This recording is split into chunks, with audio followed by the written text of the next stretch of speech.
Assalamualaikum warahmatullahi wabarakatuh. Majelis yang akan menguji Apri Sunarsih, bidang peminatan hukum ekonomi dan bisnis HEP, dengan judul pelaksanaan asas itikat baik dalam perjanjian pinjam meminjam uang tanpa mengatur batas waktu pengembalian. Saya persilakan kamu berdoa dulu.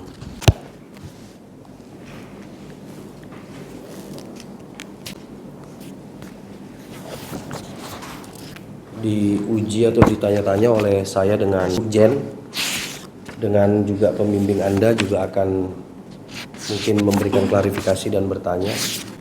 Setelah Anda paparkan, pointernya nanti dibawa ke meja ya. Sudah siap kan? Siap, Pak. Hah? Siap.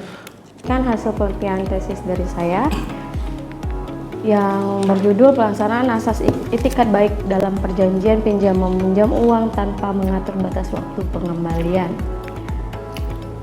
Latar belakangnya, suatu pernyataan pinjam meminjam menurut pasal 1754 KUH Perdata adalah suatu perjanjian dengan mana pihak yang satu memberikan kepada pihak yang lain suatu jumlah tertentu barang-barang yang habis karena pemakaian dengan syarat bahwa pihak yang terakhir ini akan mengembalikan sejumlah yang sama dari jenis dan mutu yang sama pula.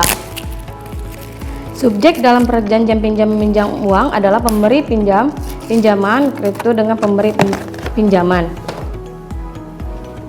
Sementara objek dalam perjanjian pinjam meminjam uang adalah semua barang-barang yang habis dipakai dengan syarat barang tersebut harus tidak bertentangan dengan undang-undang, kesusilaan, dan ketertiban umum. Agar perjanjian menjadi sah menurut hukum, harus memenuhi persyaratan hukum sesuai yang diatur dalam pasal 1320 KUH Perdata, yang terdiri atas kesepakatan yang mengikat, kecakapan dalam membuat klausul hukum dalam kesepakatan mengandung pokok persoalan yang jelas, adanya kausalitas yang tidak terlarang. Perjanjian pinjam meminjam dengan objeknya berupa uang, maka pengembalian uang oleh pihak yang menerima pinjaman atau debitur kepada pihak yang meminjamkan atau kreditur terdiri dari jumlah uang yang dipinjamkan disebutkan dalam perjanjian pinjam meminjam tersebut. Perjanjian pinjam meminjam dengan objeknya berupa uang, maka pengembalian uang oleh pihak yang menerima pinjaman atau debitur kepada pihak yang meminjamkan atau kreditur terdiri dari jumlah uang yang dipinjamkan disebutkan dalam perjanjian pinjam meminjam tersebut. Pada dasarnya, kreditur dan debitur melakukan utang piutang dibuat dengan bebas, dengan bentuk lisan maupun tertulis, tergantung para pihak yang melakukan perjanjian utang piutang. Padahal setiap kreditur berharap dalam melakukan perjanjian dengan debitur selalu mengharapkan jaminan yang diperjanjikan dengan debitur sama nilai jualnya dengan utang piutang yang diberikan oleh kreditur. Namun, ada kalanya perjanjian utang piutang tersebut tidak sesuai dengan kenyataannya. Di samping itu, diperkenankan membuat perjanjian atau berkontrak, baik yang telah dikenal dalam KUH Perdata maupun di luar KUH Perdata. Hal ini sesuai dengan pasal 1338 ayat 1 KUH Perdata yang semua perjanjian yang dibuat secara sah berlaku sebagai undang-undang bagi mereka yang membuatnya. Dalam suatu perjanjian harus dilakukan dengan itikat baik. Kasus pada penelitian ini berkaitan dengan putusan nomor 19/PDT.G/2016/PNSGL yang menyatakan gugatan penggugat tidak dapat diterima. Gugatan Wan Prestasi penggugat Nyung Ing alias Aing terhadap Heng Hui alias Aheng berkaitan surat perjanjian pinjam uang disertakan dengan surat jaminan tanah dengan dalam isi perjanjian tidak menyebutkan batas waktu kapan pengembalian uang pinjaman tersebut. Hanya ada klausul apabila dalam waktu yang cukup pihak kedua belum melunasi, pihak yang berutang siap untuk menjual rumah dan fisik bidang tanah. Menurut Majelis Hakim pada Pengadilan Negeri Sungai Liat memutuskan perkara menggunakan pasal 181 HIR atau pasal 191 ayat 1 RBG, pasal 332 RV dan SEMA nomor 3 tahun 2000 serta SEMA 4 tahun 2001. Hal tersebut belum dapat menentukan jangka waktu atau jatuh temponya tergugat dalam melaksanakan kewajiban, sehingga dalam hal perjanjian ini antara penggugat dan tergugat belum dapat memberikan kepastian hukum, sehingga perjanjian ini menjadi kabur atau tidak jelas atau absurd libel. Rumusan masalah saya itu ada 3. Yang pertama, bagaimana keabsahan pinjam meminjam uang, perjanjian pinjam meminjam uang yang tidak mengatur batas waktu pengembalian. Yang kedua, bagaimana akibat hukum perjanjian pinjam meminjam uang yang tidak mengatur batas waktu pengembalian. Yang ketiga, bagaimana pelaksanaan asas etikat baik dalam perjanjian pinjam meminjam uang yang tidak mengatur batas waktu pengembalian. Di sini saya menggunakan metode penelitian yaitu yuridis normatif. Dalam penelitian ini, hukum terdapat beberapa jenis. Penulis memfokuskan penelitian pada pendekatan perundang-undangan dan pendekatan kasus. Di sini kesimpulan dari penelitian saya, yang pertama, perjanjian pinjam meminjam uang tanpa mengatur batas waktu pengembalian sebagaimana dalam putusan nomor 19-PDT-G/2016-PNSGL adalah perjanjian itu batal karena objek atau prestasi itu kabur atau tidak jelas, sulit bahkan tidak mungkin dilaksanakan. Karena dalam syarat sahnya suatu perjanjian disebutkan suatu hal tertentu. Dalam hal ini, objek tertentu atau prestasi pokok sebuah perjanjian, suatu hal tertentu merupakan pokok perjanjian, objek perjanjian, prestasi yang wajib dipenuhi. Prestasi harus mungkin dilakukan jika objek atau prestasi itu kabur atau tidak jelas, sulit bahkan tidak mungkin dilaksanakan, maka perjanjian itu batal.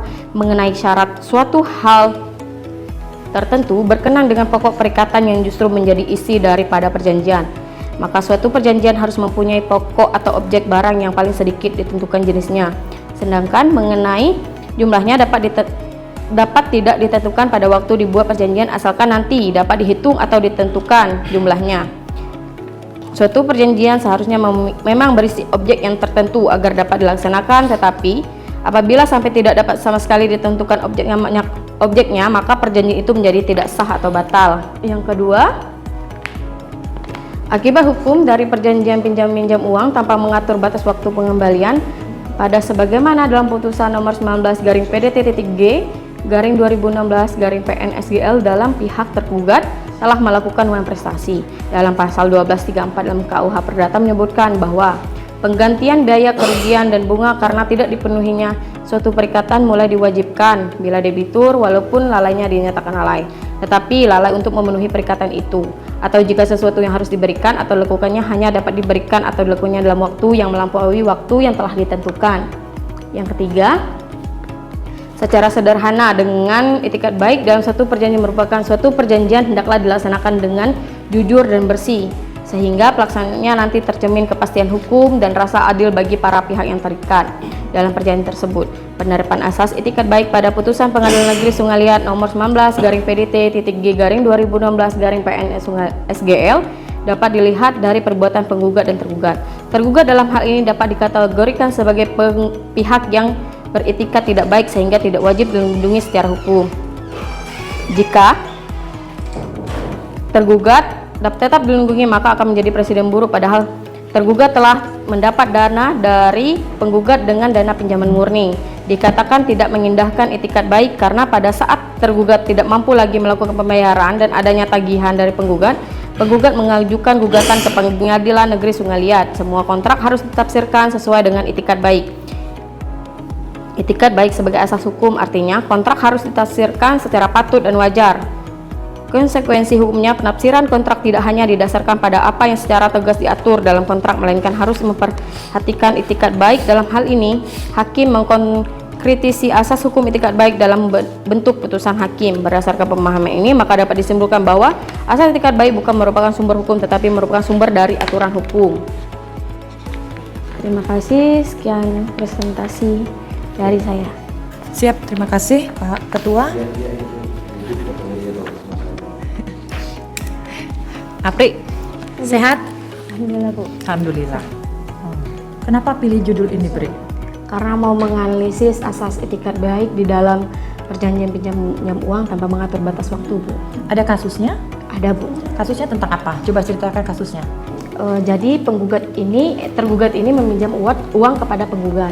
Di dalam perjanjian tersebut menuliskan perjanjian itu tanpa batas waktu, Bu. Cuma bertuliskan meminjam uang sekian gitu kan, Bu, 200 lebih juta gitu. Dalam waktu yang cukup maka utang ini akan dilunasi dengan jaminan sertifikat rumah beserta bangunannya. Tapi bentuknya tertulis ya? Tertulis, Bu. Awalnya kan penggugat sama tergugat ini nggak tahu, Bu, perjanjian itu secara sahnya gimana. Iya. Jadi di sini tergugat ini nggak ada kayak etikat baiknya gitu Bu dalam melakukan pembayaran, belum dibayar sama sekali. Jadi makanya si penggugat melayangkan gugatan ke pengadilan. Pokok bahasannya nanti di pasal berapa KUH Perdata? 1338 Bu dalam Oke, asal 338. Jadi di latar belakang kamu harus cerita dulu ya. Perjanjian itu masuk di buku berapa? Pak, syarat sah perjanjian di pasal berapa? Syarat sahnya perjanjian 1320 Bu. 320. Apa isi itu? Harus apa saja komponen dari syarat sah perjanjian? Kesepakatan, Heeh. kecakapan, suatu hal tertentu dan suatu sebab yang tidak dilarang. Ya? Sepakat pinjam uang. Sepakat. Oke, yang kedua, Cakap, cakap. Dua-duanya Udah. cakap kan, Iya. sudah dewasa. Iya. Ketiga, suatu hal tertentu. hal tertentu. Uangnya kan? Kan Iya. pinjam uang. Mm-mm. Malah dengan jaminan. Iya. Rumahnya ada. Ada Bu. Ganti sertifikat. Iya. Sah. Yang terakhir, Suatu sebab yang tidak dilarang. sebab tidak larang. Hutang piutang dilarang nggak? Enggak. Enggak. Artinya sebenarnya secara sah dan meyakinkan bahwa perjanjian itu Sah secara Cuman mungkin masih ada hal-hal lain yang seharusnya diatur lebih detail, iya. ya. Menurut Majelis Hakim pada Pengadilan Negeri Semaliat memutuskan perkara menggunakan pasal 180 ayat 1 HR atau pasal 191 ayat 1 RBG, pasal 32 RV SEMA nomor 3 tahun 2000 serta SEMA 4 tahun 2001. Hal tersebut belum dapat menentukan jangka waktu atau jatuh temponya tergugat dalam melaksanakan kewajiban, sehingga dalam hal perjanjian ini antara penggugat dan tergugat belum dapat memberikan kepastian hukum. Ya, bismillahirrahmanirrahim. Hasil musyawarah dari majelis sidang tesis pada hari ini Jumat 12 bulan Juli siang ini atas nama APRI dan seterusnya kami nyatakan lulus. Apakah ada yang mau disampaikan? Silahkan. Terima kasih kepada para penguji beserta sekaligus dosen di sini, dosen di Magister Hukum. Sangat berterima kasih sudah mendapatkan ilmu yang banyak, pengetahuan yang luar biasa banyaknya, serta terima kasih sudah membimbing saya. Sini Bu. Coba. Sini Bu.